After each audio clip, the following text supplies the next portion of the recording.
Good morning, everybody, and welcome to Coffee and Football, presented by Rick Vavro and Austin Underground. I'm your host, Blake Monroe, where I'm joined each and every morning by Bobby Burton and Jerry Hamilton. Guys, tell us where you're checking in from, what you're drinking, get your questions in. We'll get to those here in just a little bit. But first, let's talk about the news of the day. Bobby, you're still out there in Sandestin, Florida for the SEC meetings today, the last day of those meetings. So what are you expecting today, and what did you learn yesterday? Learned quite a bit. I mean, yesterday, guys, we first reported on it on Tuesday morning. The roster considerations for college football are coming. Josh Heupel came out before the media yesterday. He was the only coach to really speak about it yesterday. And he said they had a 3.5, 4 hour meeting. The coaches did, all in a peer-like meeting, right? That was in private. And of that 3.5, 4 hour meeting, Josh Heupel said that roster restrictions / caps was the vast majority of that discussion.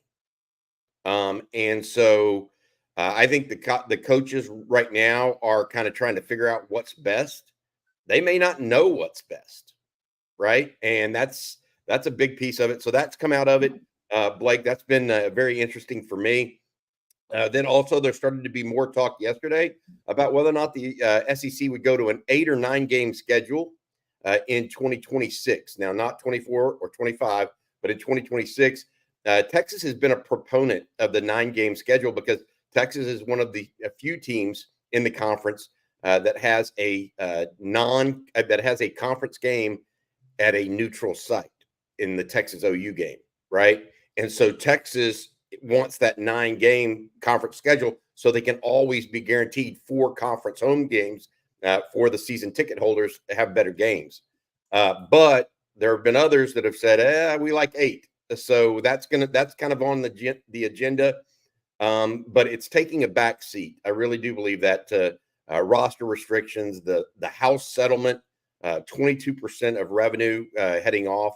It's a lot of money, and they are thinking right now, at least, that they're going to have some sort of scholarship reductions or restrictions in college football beyond what it is today. As far as what's on tap today, athletic directors meet again this morning. I'm going over there in just a few minutes after we finish the show this morning to hear more from Chris Del Conte and perhaps some other athletic directors as well about what they think. So when we talk about roster restrictions, do you think it's more walk-ons than 85 number? Because the coaches are going to fight to keep their 85 number. That's not going to go without a fight. The coaches, I think, are a little bit of shock. Yeah. I mean, I think that this is being foisted on them. And, what's being pointed out, too, is, well, that's nice that you don't want to pay $22 million to the players. But because of this new college football playoff, aren't you getting $22 million back per team? You know what I mean? And so where is the give and take there? But I think there's another piece of this that kind of complexifies the matter. And that's, where does Title IX sit in all of this? So I do think that the coaches want 85 at least. I think that, it's and so Jay Kennedy asked, can Texas pay its athletes more than Vandy due to the 22% rule? I think there's going to be a cap on that so that it's not everybody's playing with the same number up to a certain amount.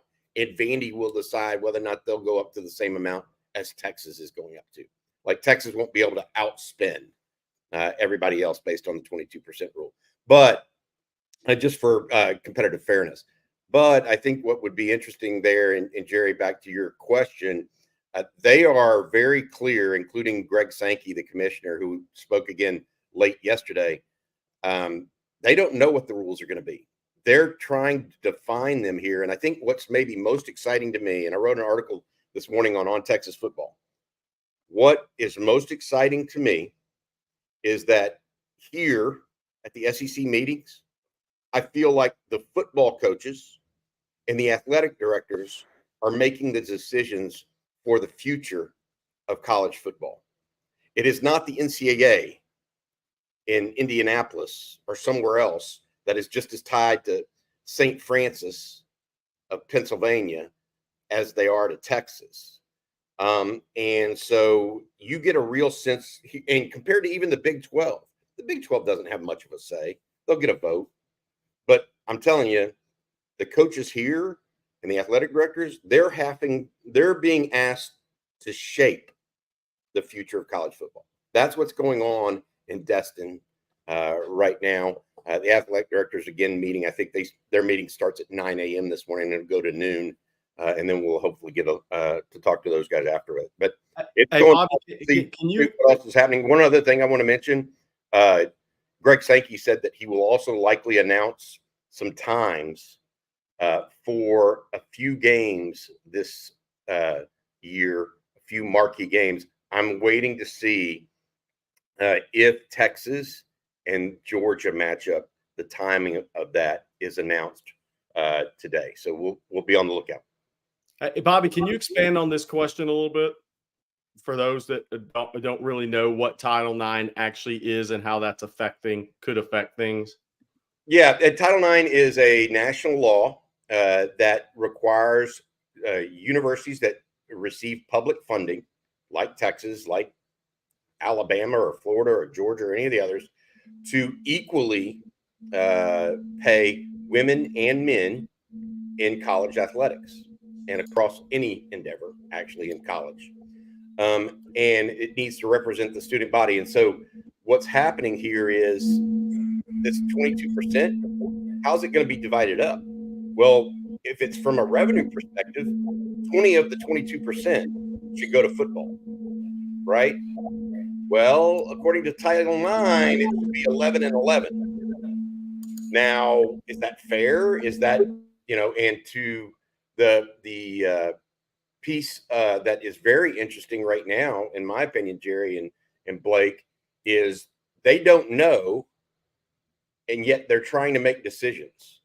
Like they don't know the answer to Title IX yet about, equity. Do you have to pay them equal to revenue or just equal period based on their output? And so they think that there's going to be lawsuits before. And so I'm sitting here looking at this, and I feel like the coaches and the athletic directors are trying to, I'm going to use this metaphor that somebody else had yesterday.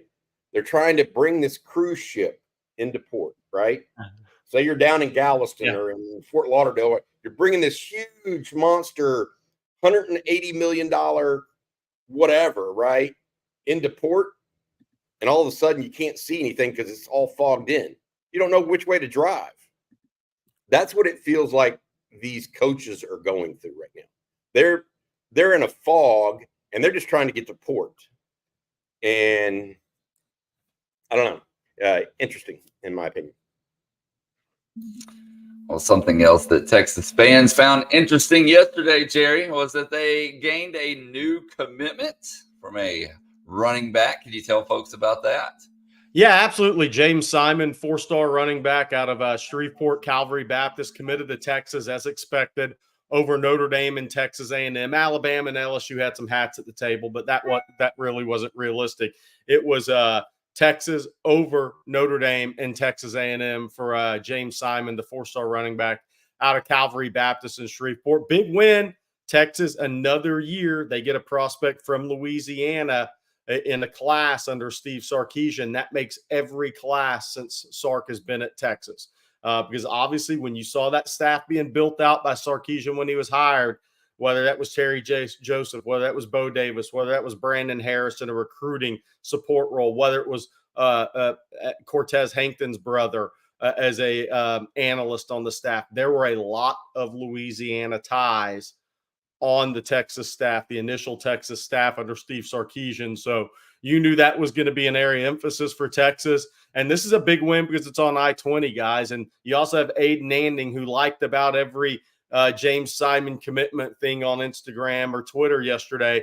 Aiden Anding, a corner who should be a 4-star when these rankings get recalibrated. out of Rustin Hine, Louisiana, one of the top 2 or 3 corners on the board for Texas since he popped onto the radar.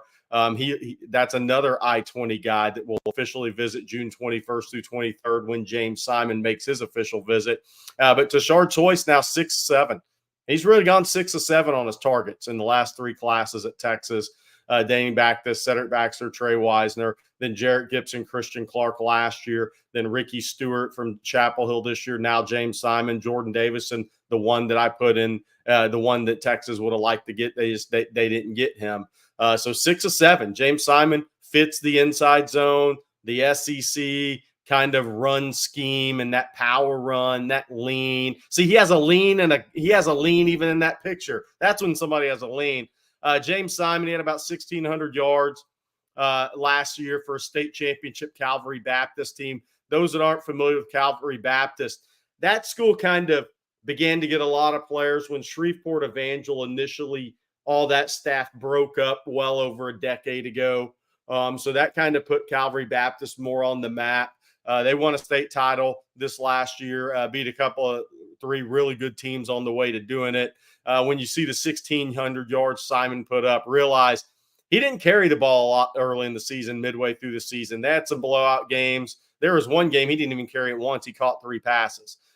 So his 1,600 yards, he had a lot of that in the playoffs. I think he had over a third of that in the last 3 playoff games. So when he started carrying it 20-plus times, averaging more than 20 carries. But he's got power. What I really like about James Simon, there's 3 things. He has jump cut, he has skip cut, and he has backside vision, right? So he presses the hole with also being patient. But the one thing I really like is he understands how to play high to low. He understands when to drop his pads and drop his hips and create optimal power on contact. Obviously, he should. His father was a tremendous running back at Louisiana Tech, played briefly in the NFL, has coached in college for over a decade. So he should have a great understanding and feel for the position. I also like Bobby how well he catches the ball out of the backfield. I think he's a really good fit in the Texas offense, especially what Steve Sarkisian and those guys want to do headed into the SEC. I like the fact that, Jerry, you talk about watching these clips, makes a lot of people miss at the second level. Yeah. That will take 4 to 7 yard runs into 15 to 25 yard runs, especially on the college level and pro level. That's what they're looking for, is that the ability to make people miss just enough to gain another 7 to 10 yards in the run game. And he makes a lot of people miss at the second level. That's a big piece for what James Simon brings. It's interesting you mentioned about Aiden Anding and how that might impact Aiden Anding, young man out of Ruston, Louisiana. That would be a big knock if those two kind of want to play at the same school, because Texas certainly needs a corner in this class right now. Need to start focusing on defense as we move into these June official visits, in my opinion. Yeah, and that's the obviously looking at the Texas commit list, just kind of going over that real quick. So Texas has now got 4 players from out of state on the commit list, guys. So 40% of that class is from out of state. I mean, that's a big number. You have KJ Lacey out of Alabama. You have Mari Winston, a tight end out of Georgia. You have Brandon Brown, the D lineman out of Florida. And now you have James Simon out of Louisiana. So 4 out-of-state players in the class. There's 18, I believe, official visitors from out of state coming in June. 4 of those obviously count the 4 commitments. But then 3 of your commitments outside of that are from the DFW area. Elijah Barnes, top 100 prospect in the country, linebacker.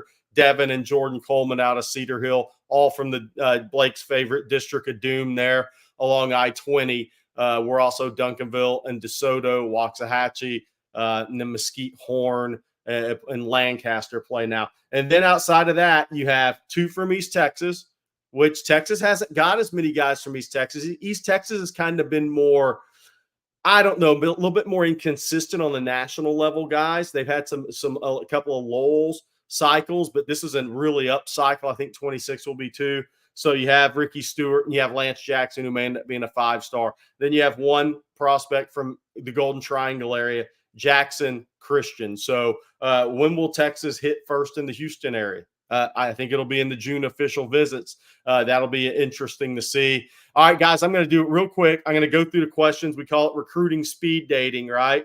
So I'm going to hit on about 4 or 5 questions for you guys real quick. Burn Orange Horn, which of the OL prospects is suffering fear of being left out? Look, I think we talked about this. Once Jackson Christian committed, I think that was going to speed up timelines in the state, especially those kind of swing players and your interior players. Jordan Devin Coleman, boom, to Texas. Tyler Thomas didn't have a spot at Texas anymore. Boom, he commits to A&M. So those guys came off the board really quickly. I think Texas is pretty much set now. John Mills, he has a spot in this class out of San Francisco, St. Ignatius. Then it comes down to the 3 tackles. Comes down to Michael Fasusi, Nick Brooks from Cedar Rapids, JFK High, and Lamont Rogers. Lamont Rogers and Nick Brooks visit June 14th. And then obviously Michael Fasusi is June 21st. John Mills is June 14th as well. So I think it's kind of setting up there about perfectly for what Kyle Flood was looking for in this class. Devin Coleman, a center guard. Jackson Christian, a guard. Jordan Coleman is a swing guy, could be a right tackle, probably a guard. I think John Mills may be a right tackle, could play guard. Then you have your 3 traditional tackles there. So and we'll see if Texas goes to 5 or 6 on the offensive line class. So that'll be interesting. E. Kim asks, does Michael Fasusi prevent Texas from landing John Turntine, Stars, or Oilers for the Cup Finals? That was a great hockey game last night, by the way. Yeah, I think it will hurt you a little bit if Texas gets Fasusi because both guys are highly ranked left tackles. John Turntine in 2026, right? But there was a question on OnTexasFootball.com about this. I believe it was Wednesday. It may have been Tuesday. You know, if Texas thought one guy was better than the other, how does that affect you? Do you take Fasusi? Absolutely, you take Fasusi. If Fasusi wants to come, he's got a spot at the University of Texas. They would deal with the recruitment of John Turntine after. I don't see a scenario where if you have 2 really, really good football players, you turn down a senior in 25 for the recruitment of a junior in 26. Matt Brown once told Andrew Luck, no, I don't have an offer because he already had Garrett Gilbert. How'd that work out? That's a tough thing to do, in my estimation, and probably not the smart thing to do in recruiting. Jose Rodriguez, good morning, gents. How many players from the A&M class was UT actually recruiting and wanting? That's a good question. Adonis Curry, the corner from Quartz Hill, Lancaster, California. The one guy, Johnny Nansen, hadn't been able to get on campus. Talented corner. I think Texas would have loved to get Adonis Curry on campus for a June official visit. He committed to Texas A&M. That's one. The offensive tackle from Bridgeland, Jonte Newman, Texas had scheduled for an official visit June 14th. I would have been talking about 4 tackles instead of 3 with that group. Texas really liked Jonte Newman. They went by the school twice, once during the season, once in January. So he's a guy, obviously. It's interesting. I think Texas would have taken a commitment from Kobe Sellers, but once Aiden Anding popped onto the radar, they've gone harder after Aiden Anding. Who's going to be the better player one day? That'll be decided on the field. But just to kind of how recruiting kind of shift and change is a little bit. So that is, I'm trying to think if there's any other. Okay, here's King Me. Over under, Texas signs 3 5-stars in the 25 class. I think he meant 25 class. I do think Texas will have 3 5-stars in the class. Basketball question here.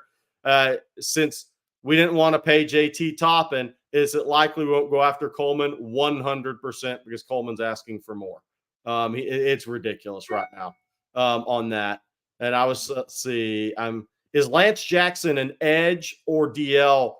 Jay Lee asked. He's an edge for me, Bobby. I mean, he's 6'5.5", 263. He'll be 275, 280 pounds, but I think he's an edge athlete with bonus size at the edge spot. You're muted, Bobby. Okay. I like him as a defensive end. Yeah. I don't know that he's a true edge in that way. He's more of a 5 technique, in my opinion, than a 7. Jerry, if that makes sense, playing head up on the tackle and can still get to the quarterback in that position. It gives your defense more flexibility if he can do that, and you have a guy that's special like that. which is one of the reasons why I think he's underrated in some respects. But Texas, I think, has him properly rated. You know what I mean? As an important recruit for them as well. All right, need to say thank you and want to say thank you to our sponsor. Each and every Thursday's Coffee and Football brought to you by our friend Rick Vavro over at Austin Underground. Since 2004, Austin Underground has specialized in difficult underground commercial installations. The team's engineering background gives Austin Underground the ability to perform work other firms often consider too risky. Rick and his team offer an end-to-end client experience, including seamless communication, budgeting, staffing, and top-notch trade partners.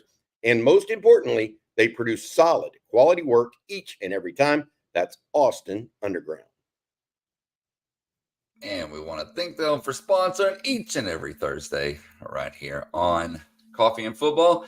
And guys, it is Thursday, which means Texas softball plays tonight in the Women's College World Series. That game takes place at 7 p.m. against Stanford. And I got to give a quick shout out to Reese Atwood. She swept every award there is out there. NFCA All-American, D1 Softball All-American, D1 Softball National Player of the Year, Softball America Player of the Year. So future is bright for the sophomore. I'll go ahead and give her an early congratulations on having the Tuleso Midway Field named after her in the future. Reese Atwood Field. It's coming. That's what's going to happen in softball down there at Tuleso. Hey, is that where she's from? I didn't know that's where she was from. Yeah, Corpus Christi. Yeah, Corpus Christi. And by the way, for those that are just now going to get into softball now, it's at the World Series. Texas and Oklahoma are the top two seeds. They're on opposite sides of the bracket. The only way they play again is if it's for all the marbles. So that would be a heck of a way to end the softball season if the 1 and 2 seeds make it. Oklahoma's path, even though it's all difficult once you get to the World Series, Oklahoma's path a little easier. And nothing's easy, but easier because the chalk won on the Texas side. Texas is playing 8 Stanford. Then you have 4 Oklahoma State, 5 Florida. On the other side, Oklahoma's got 10 seed Duke. And then there was another upset on that side of the bracket. So maybe a little easier. I mean, Oklahoma hadn't lost in, 4 years in the NCAA tournament, so it doesn't really even matter at this point who they play. But we'll see if Texas and Oklahoma meet. I would add this. The one I was talking to Brett Wilkinson, the Director's Cup updates guy, and this Texas 1-8 round versus Stanford actually matters as it relates to the Director's Cup points. And Stanford does have a star pitcher that will be going up against Texas tonight. And Jerry, just one point of clarification. In the College World Series, in baseball, this happens too. If you lose your first round match, you flip brackets. So Texas, if they lost, or if OU lost round 1, they might go into the other person's bracket. True. And so they might play, because it's double elimination, they might play before the finals. But if they keep winning, to your point, they'll go all the way and would not meet until the finals. Hey, Blake, I got a good question here to start things off again. Okay, go ahead. Who are the 3 best opposing SEC QBs Texas faces in 2024? I think that's a really good question. I don't think there's any doubt Carson Beck's one of them. I had the pleasure to be on with Tony Barnhart and Paul Feinbaum yesterday on their show, and talked a little bit beforehand before we went on. They love and think as much of Carson Beck internally as we see externally. So to your point, Jerry, sometimes you just see a guy and, man, he looks good. Wow, he's doing really well. According to Tony Barnhart, they really, really like Carson Beck behind the scenes too, not just in front of the camera when he's playing. Beyond that, it's a real question mark because I don't know. I think Connor Wegman at A&M is probably the second most talented, maybe the most talented, actually, in some respects, but has proven some of the least. I would also look maybe in this group. I don't know. Beyond those two, I don't know that there is an NFL quarterback that they will face. Maybe Jackson Arnold, but he's young. Graham Mertz at Florida is not that guy. I don't know. What's interesting about this Texas' schedule? Let's go through this real quick. Mississippi State transfer quarterback Blake Shapen, who Texas is familiar with. Oklahoma first-year starter Jackson Arnold. He was going to leave if Oklahoma didn't let Dylan Gabriel go. Georgia, obviously, Carson Beck signed out of Mandarin High School, same high school Jamie French goes to. Vanderbilt transfer from New Mexico State, I believe. Kid's a really good player, actually. Vanderbilt, he's an upgrade for them. Florida, Graham Mertz returning, was a transfer from Wisconsin. He's backed up, but be backed up probably by DJ Lagway, the 5-star freshman out of Willis. Arkansas, transfer Taylon Green from Boise State. Kentucky, 2 transfers, Brock Vandegrift and Wimstat from Rutgers. Then Texas A&M, Wiegman and Marcel Reed, who was a transfer from Fresno State. So think about how many transfer quarterbacks Texas is facing. I mean, that's kind of crazy to think about in itself. Mississippi State, new starter transfer. Vanderbilt, same. Florida, second-year starter that was a transfer. Arkansas, first-year starter transfer. Kentucky, first-year starter transfer. A&M, Marcel Reed started the bowl game. Wiegman was out, transfer at quarterback. So that's just kind of wild to think about with Texas's schedule this year. Very true. Okay, guys, we have a super chat here that we need to read from UT Boy. Thank you, UT Boy, for the super chat. He says, "Good morning, family, and hook 'em. Shout out to the family." Always jealous when UT Boy checks in from Emerald Bay. Great spot. Hey, somebody checked in from Hong Kong this morning. So that's a first. We're worldwide today on Texas football. I see a lot of people checking in from vacation. Do they drink coffee? I know. I believe the hardest thing maybe about being here in Destin, my wife is not with me, by the way, right? That's never good. Maybe the hardest thing is you're watching as you're going through the lobby. Intermittently, you see people in bathing suits going out to the beach and the pool, and you're like, "Oh, I've got to go do this interview. I'm not going to be able to. Right. I'm not going to be able to go get in the pool in a minute." I've been to the beach once. Yeah, I've been to the beach once since I've been here, and I barely put my feet in the sand, and then said, "Oh, I've got to go get another coach is going to be on the record here in a little bit." So there we go. Henry C. I'm a Texas ex who is currently based in Hong Kong. Nice to meet you, Henry. Thanks for everything. And we got a lot of people asking, Bobby, about your appearance on Paul Feinbaum. We will have that posted to the On Texas Football social media channels here in just a little bit after the show, or we'll also post it on the message boards over at ontexasfootball.com. So take just a little bit to do that after this ends, but we'll get to it. And we got a lot of questions about the Horns' newest commitment, James Simon. First off, Jerry, we've had a few questions regarding his speed. R. McDonald 86, for example, says, "Do you think he's 4.5-ish?" I think he's a 4.6 guy that's quicker than fast, that's going to be quicker to the second level than he is riding out with speed. Bobby kind of mentioned his big runs will be 15, 20, 25-yard runs at the power 4 level. He's not going to be a guy that just runs away from people. That's not his game. He is going to be a between the tackles runner that has a great contact balance, really good jump cut, skip cut. He has that backside vision. He sees that cut back. But he's a guy who will be 5'11 and a half, 215, 220 pounds when all said and done. And he's going to be just more of a pad dropper, a guy that falls forward. And he's going to maximize short runs and not be a long run guy. His big plays, I think Bobby could be out of the passing game because he's so smooth catching the football, and because he's so instinctive, he just turns up the field immediately. So he can win off of instincts at times as a running back more than he will pure speed. He'll get a lot of one-on-one opportunities there too in the flats. And I remember what we talked about, Jerry, what I thought his strength is making people miss one-on-one. Yeah. And so if he can do that in the flat, he gets a lot more yardage that way. The other thing I would say is if you're looking for a current roster comparison for him, and I think Christian Clark and him have a there we go.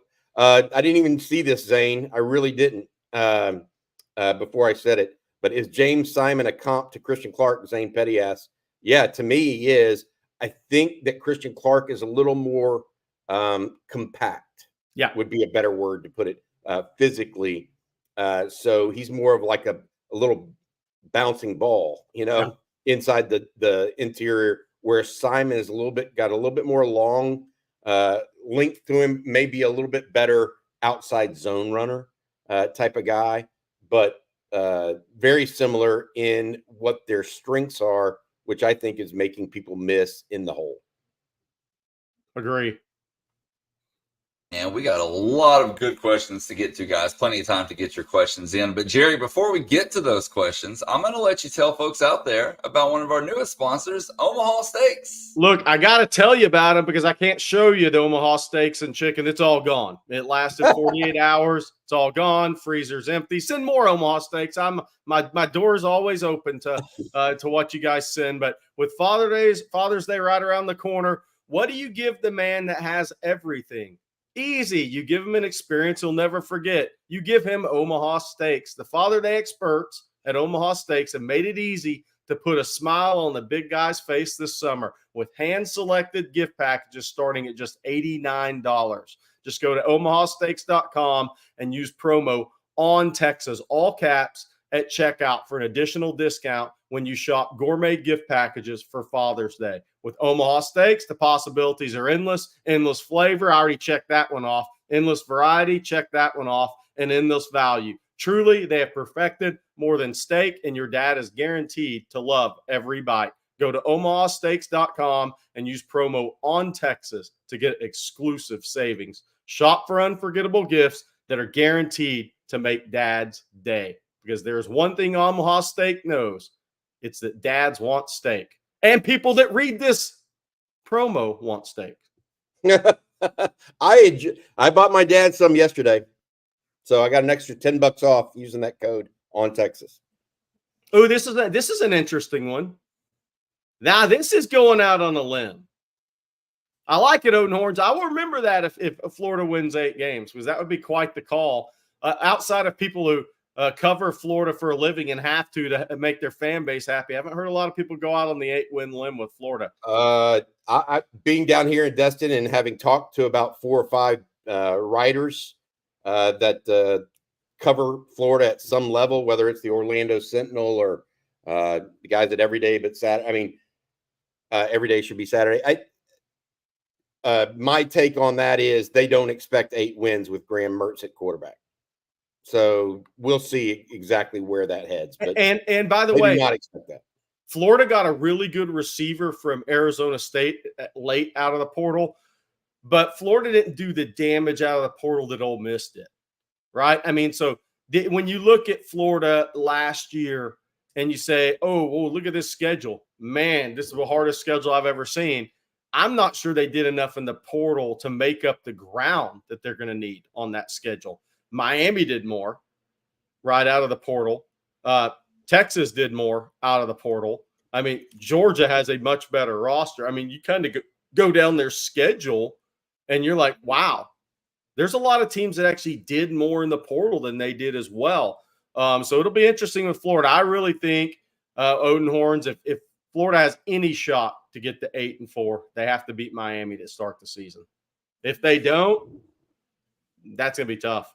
I'll be just based on what I'm hearing. There's a lot of consternation there right now because here's what's happening. Mario Cristobal is building at Miami, Jerry. Yeah. Okay. He's doing that. Mike Norvell created a team that won all their games at Florida State. The last thing Florida wanted is for Mike Norvell to succeed. And you have to remember, just 2 years ago, Mike Norvell was on the cusp of being fired. No doubt. And they hired Billy Napier simultaneous to that. And I think Florida State has found its way in the portal to help themselves more than Florida. And now you have this, one of the talks down here is about Jaden Rashada's lawsuit against the Florida coach, Billy Napier. And then this is the quarterback at Georgia that's a transfer that literally is suing the Florida coach and a couple other people for 8 figures like $10+ million or whatever it is. There's just, look, you wouldn't want to be, we can talk about roster reductions, all that stuff. You would not want to be Florida right now because there's not a light at the end of the tunnel. You're getting sued. Your head coach is getting sued. You've got murderer's row as it relates to scheduling. Yeah. And I mean, look, they play Florida State, they play Miami, and they play UCF. It's wild. What if the University of Florida goes 0-3 in those games? That's not. They'll be having a press conference for Lane. They'll be having a press conference for Lane Kiffin or Eli Drinkwitz. Yeah.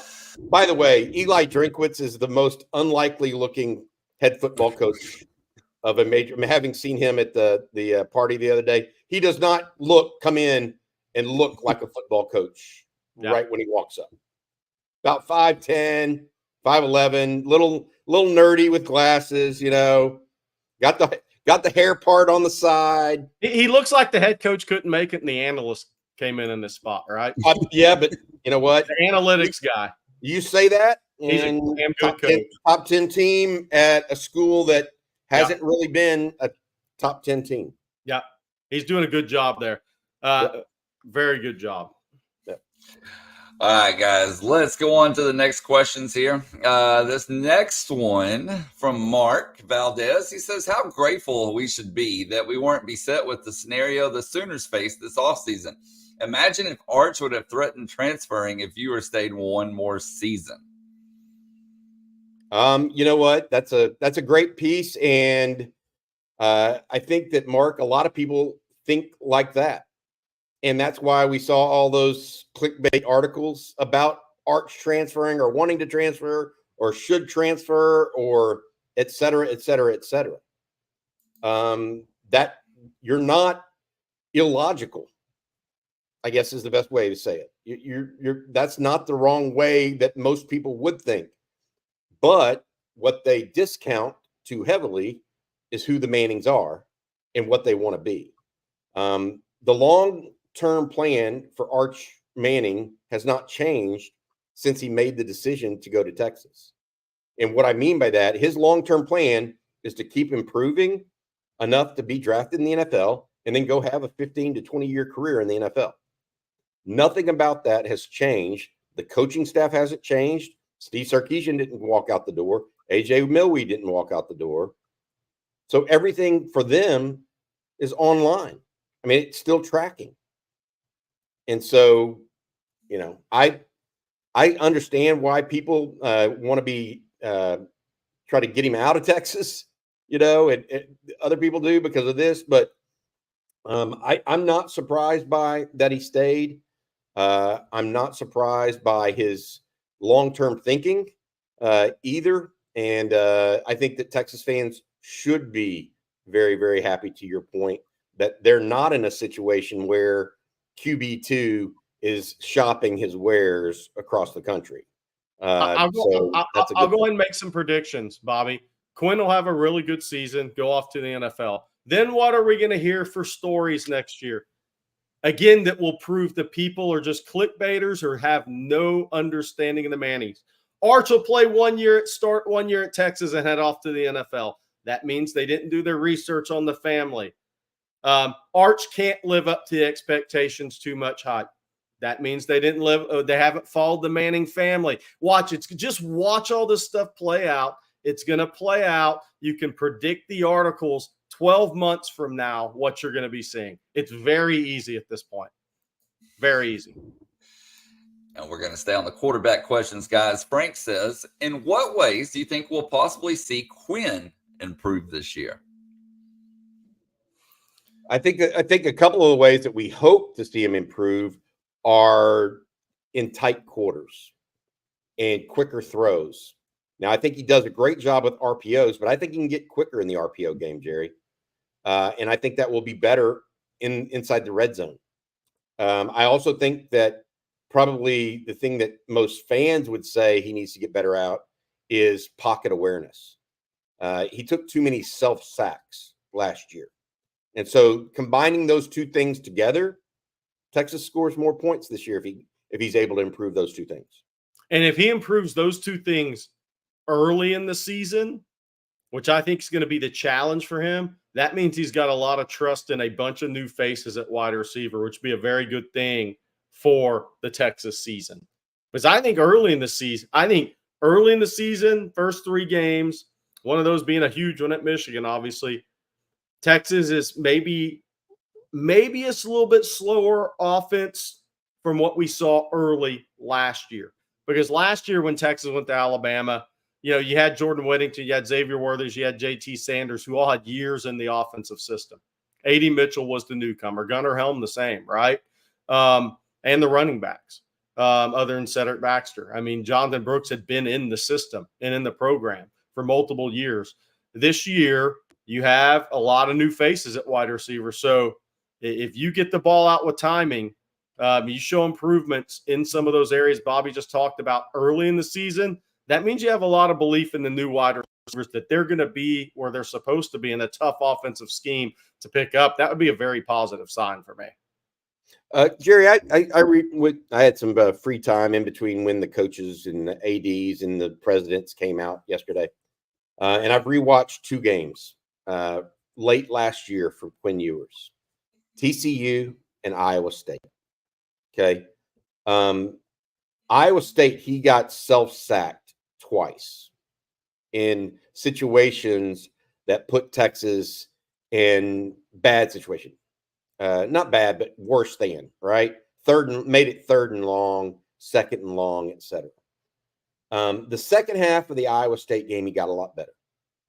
And I will say this, there were a couple of throws at TCU that made me think, okay, he's starting to realize that he needs to get it out quicker. There was a go route in the red zone to Adonai Mitchell, or close to the red zone, within the 30-yard line, heading in, that he threw to Adonai Mitchell early, and it was just barely a miss. And I said, okay, he's starting to realize how quickly he has to get these out. And it was a bang-bang play, so he has it in him. And I think we saw a little bit more of that in that beginning, really in the second half of the Iowa State game. I started seeing a guy that, okay, I don't want to get self-sacked here, because Iowa State was a bad look in the first half from his pocket awareness standpoint. And then one other quarterback question, guys, then we'll move on here. And this is more about the future. Hunter Bradford says, here in Kerrville, Texas, coffee and football is a great way to begin the day. I got a question about Sark's quarterback recruiting. He went extremely big game hunting with his first 2 with Quinn and Arch. Both were high-level 5-stars. No disrespect to Owens, Lacey, and the 26 prospects, but they aren't on that level. Am I wrong? Well, so here's the thing. I would say this. There's one thing that those guys have to have. They have to be able to make all the throws. So if you can't make all the throws, that means in Sark's scheme, which is an NFL scheme, you're having to make NFL level throws, then you aren't going to be recruited by Steve Sarkisian. No, that's just number one, not happening. So anybody that he recruits, he deems has NFL arm talent. That's the first thing. So aside from rankings, then I think it's a gamesmanship, that there's a lot of things that go with it, right? That Steve Sarkisian's attracted to with a quarterback. Look, KJ Lacey, he could end up being a great player, but because he's 5'11 and a half, closing on 6 foot, probably 186 pounds right now. He'll be 190, 192 pounds when he graduates from high school. He's going to be ranked lower. Just a reality. You're not Kyler Murray athletically. Kyler Murray's a super freak. He goes in that Dakorien Moore, Adrian Peterson, Derek Johnson, all that stuff. He was a super freak. There just aren't guys like that very, very often. So I think KJ Lacey's a very good prospect. 26 guys is too early. Diabell is ranked top 20 in the country prior to junior season by people. Troy Hume's going to be moving way up the charts this year. He's going to end up top 50 kid by most people. So that 26 class, if it's one of those 2 guys, one or 2 of those guys, or both those guys, may end up being 5 stars if you care about that in the rankings. Okay, y'all. And then our next question is actually more of a comment, but I want to get y'all's opinion on it. Aggressively optimistic Texas fan says, I feel like the biggest trap game is Kentucky on the schedule. I'm going to put the schedule back up here. Who, in y'all's opinion, is the biggest trap game? I think that's a good one, Bobby. I think that's a good one because it's before A&M, in between Arkansas and Texas A&M. So here's what I say at the end of these seasons. If you're playing for something, I don't think there are any trap games. So I look if Texas is sitting there at 9-2 after Arkansas, then there aren't any trap games. But what I'll say about Kentucky is outside of Michigan and A&M, Kentucky, and Georgia, those are the 4 top defensive lines Texas is going to face on that schedule this year. Kentucky's De'Aaron Walker's big time. They got some good defensive linemen over at Kentucky, really good players. So I think it could be a more physical game than even the 2-3 games before after Georgia. Not that Florida's not physical, not that Sam Pittman won't try to be physical. I just don't know what they're going to have at that point. But Kentucky's going to be a physical game. Might actually come at the right time to face them right before you face A&M in a weird way. My take on this is twofold. Once when I first saw this schedule, I thought Kentucky was the trap game. So let's talk about that. But Jerry's already went over that. I think there's a couple of others here. So what's UTSA and Jeff Traylor going to look like in game 3 after you come home from playing another early season great game like they did last year? Remember what happened to Texas last year. Texas went to Alabama, kicked some butt, came home and laid an egg for 3 quarters against Wyoming. Okay. Jeff Traylor and Craig Bowl are somewhat similar coaches. They're not going to beat themselves, and they're going to be smart. Right. And so I'm not saying UTSA has the dudes to run with Texas, but Wyoming didn't have the dudes to run with Texas last year, and they did for 3 quarters. Yes, replacing the QB at UTSA is going to be tough, but it's Owen McCowan, who started some at Colorado 2 years ago. Josh McCown's son. Yeah, before Shadur Sanders. So they have guys. Yeah, and that Wyoming team was coached well. So is UTSA is going to be similar. So I don't want to bemoan it because I don't know that they have the dudes to run with Texas. I'll say that. But that's a little bit of a trap game. I tell you, the other one that is a little bit of a trap game to me is Mississippi State. And if it weren't the first game of the SEC for Texas, I agree. I think it might be because you're probably going to be 3-1 or 4-0 at that point. Mississippi State, you'll probably be 4-1, 5-0 heading into OU. And so, everybody knows that that's what's on the schedule next is a big game. But I would say UTSA and Kentucky right now are the ones that I've got circled. Arkansas, I don't want to say that yet, Jerry, and I'll say why. A lot of Texas fans, younger Texas fans, as well as a lot of Texas players don't appreciate going into Fayetteville maybe like they should. But what's that team going to – are they even going to be having Sam Pittman as their coach? Right. 10 games into it. I mean, it's possible Florida and Arkansas have different coaches by the time Texas plays them. Correct. I mean, both of those teams. So I don't want to say Arkansas is a quote-unquote trap game yet. So that's where I'm at. Okay, and then Cody Hook says, this may be a hot take, but I like our wide receiver room more this year. What do y'all think? Look, I think I'm not going to say more. It's first and second round pick, but I think Texas has more talent and depth if they suffered a frontline injury. Last year, that was a bit of concern for me, is because there was too much inexperience behind it. But if you look at this wide receiver room, you have Isaiah Bond, Auburn killer. You have Silas Bolden, a lot of experience at the Power 5 level. Matthew Golden, Power 5 experience, really good football player. You have Jonte Cook, a year of experience in the scheme, going to be a much more comfortable player year 2. Same with DeAndre Moore. Then you bring in 5-star freak Ryan Wingo, right? And that's not discounting the other guys. Ryan Niblett is made a really good catch in the spring game. He didn't transfer. He said, I'm here to compete. That guy's very fast. A year in the system, a year learning the position. So I think Texas is more set up from a total speed of the room, total playmaking of the room. If you had an injury last year, Texas was pretty lucky, pretty healthy at the wide receiver position, actually really lucky. If you have an injury this year, I think Texas has a better room to handle adversity that may come during the season, Bobby. Yeah, I'm going to disagree that Texas has a better group of wide receivers because I Worthy and Mitchell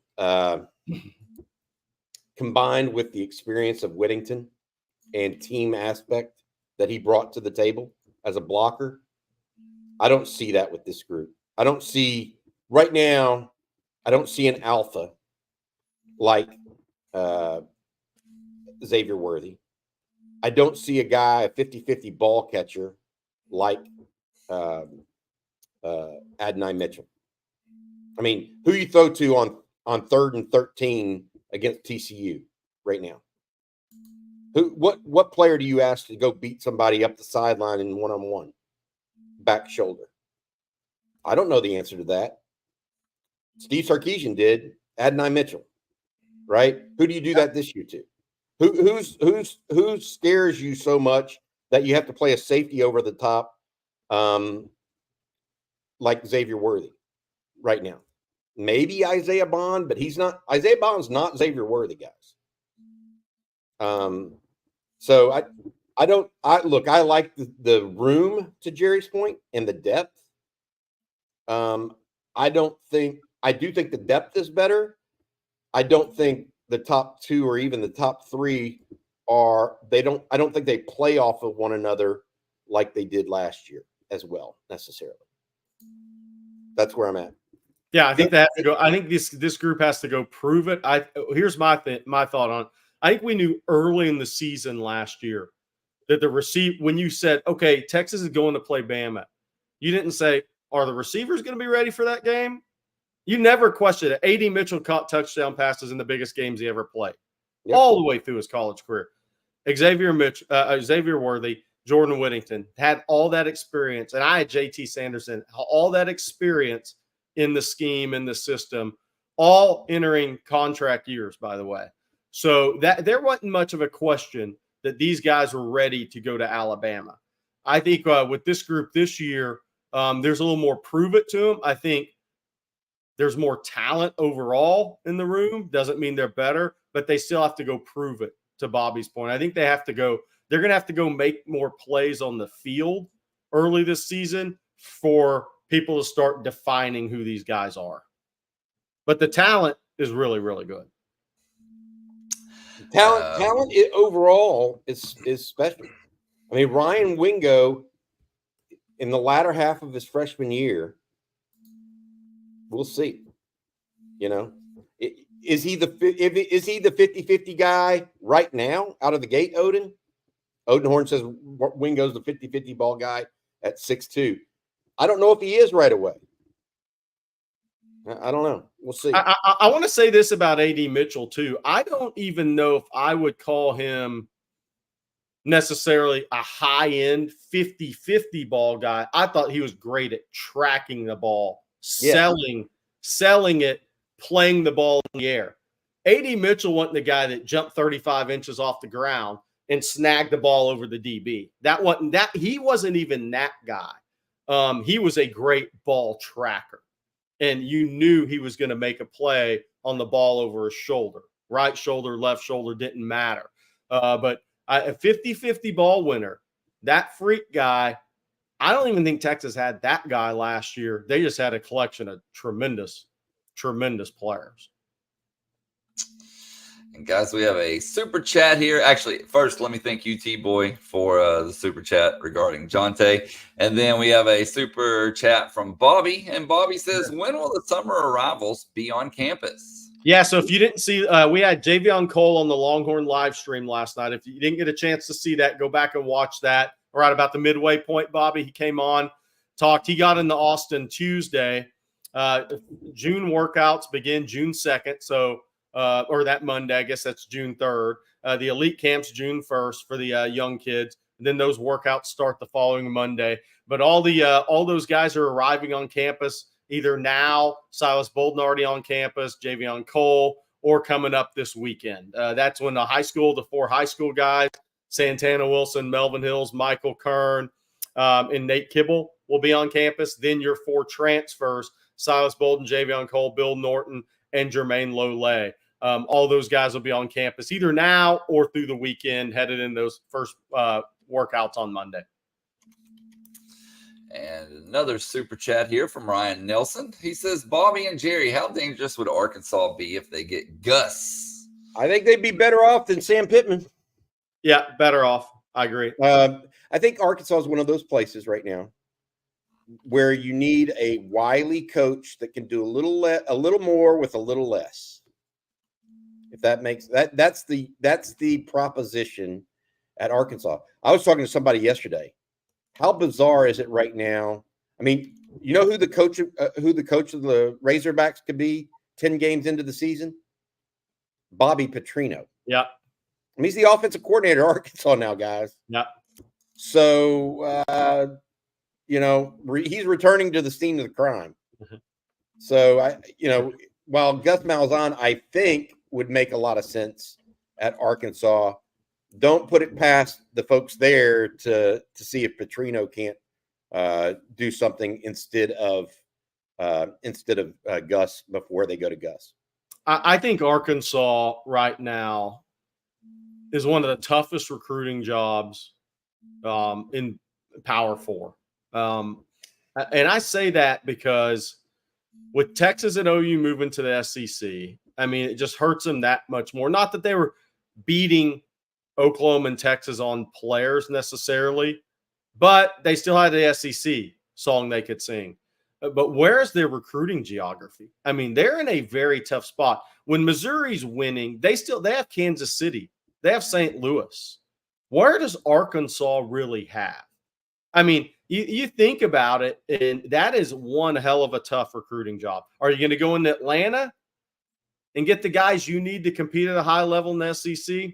No. You have to evaluate on as high a level and have as many hits from guys that weren't nationally recruited by the Blue Blood programs as anybody now in college football. I really believe that. And the other problem they have is a lot of their NIL funds are going to John Calipari from here on out. Yeah, that's true. I mean, Calipari, now, of all the basketball coaches that I can say this down here in Destin, Jerry, the 2 guys that got the most PR that swarmed them, the new Kentucky coach, who, by the way, was the tallest guy at the cocktail party yesterday. there was no doubt he was the tallest one. I think he's like 6'7", 6'8", right? And Calipari. Calipari had like a flock of seagulls surrounding him every time he moved in that lobby yesterday. I think that as I look at Arkansas historically, back when they were really good, it was Dallas, East Texas, a little bit of Houston, I-20 north in Louisiana, essentially from Longview all the way through to Vicksburg, Mississippi, and Jackson, Mississippi. Okay. And then they would go into, your point, Missouri, Kansas City, and St. Louis, as well as the state of Arkansas. The problem, and over to Memphis, right? Because West Memphis and Tennessee they're connected basically to Arkansas. So that would be their area. Missouri's taken away from them because Eli Drinkwitz is doing a great job, and the other players are national players that other people like Texas are going in to get Ryan Wingo. Yeah. Dallas has been taken away from them somewhat because they left the Big 12, so they weren't playing Texas anymore. Yeah. East Texas, A&M and Texas kind of fought over that. And again, because for so long, they weren't in the same conference as Texas and Texas A&M, that kind of dissipated. They've lost I-20 in northern Louisiana. Other than Arkansas, they don't have. It's tough. Yeah. They don't have that next spot where they can actually go get not just good players, but top shelf players to compete with the elite. That's their issue. So they have to find other ways to do it. They got to do. They got to go on the right coach yet to do that. They got to go to the Norvell model. They got to go. And Florida State's obviously a better job than Arkansas, but they have to win big in the portal on evaluation and getting on guys early, maybe even recruiting them to the portal in the future. They did a little bit of that with Antonio Anderson, the wide receiver that's pretty good out of West Texas A&M last year.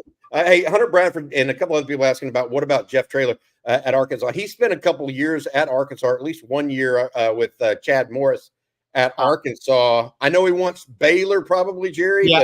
Yeah, but I brought that up.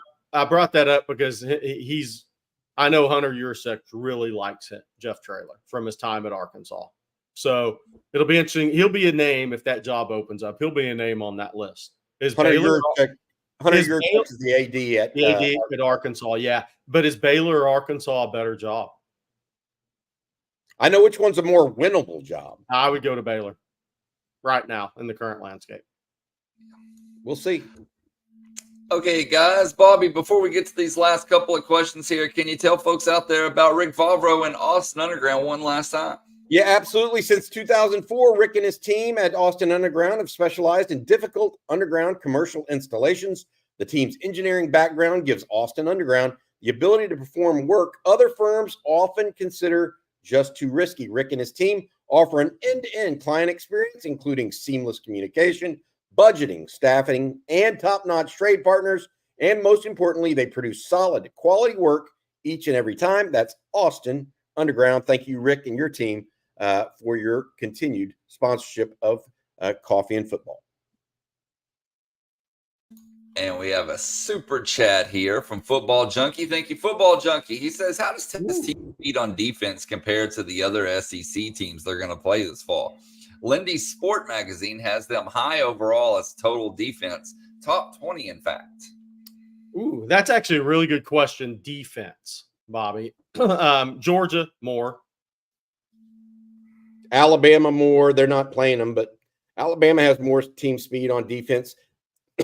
Florida has more team speed on defense than Texas. A lot of SEC teams will have more team speed because other than I don't know that Texas is particularly fast on defense. I mean, they're not, right? I think they've upgraded. Texas is upgraded, but I wouldn't call Texas a really fast defense at this point. Now, what is Javian Cole's addition? I mean, Jahdae Barron is not a fast not a fast guy. Okay, people have to understand that. He is fast enough, right? Typically, but he's not. Manny Muhammad is not a quote unquote fast guy. He plays fast, right? And there's a difference. Michael Taft is certainly not a fast guy. Does he play fast? He can. So I don't know. I don't know that Andrew Makuba is a good player, but is he categorically fast? I don't know. So here's my take on it is Texas got quicker and faster on defense. They did. Because Colin Simmons, Trey Moore, big additions as far as twitch off the edge. They got quicker, faster. More talent, another top 5 class coming in the program, right?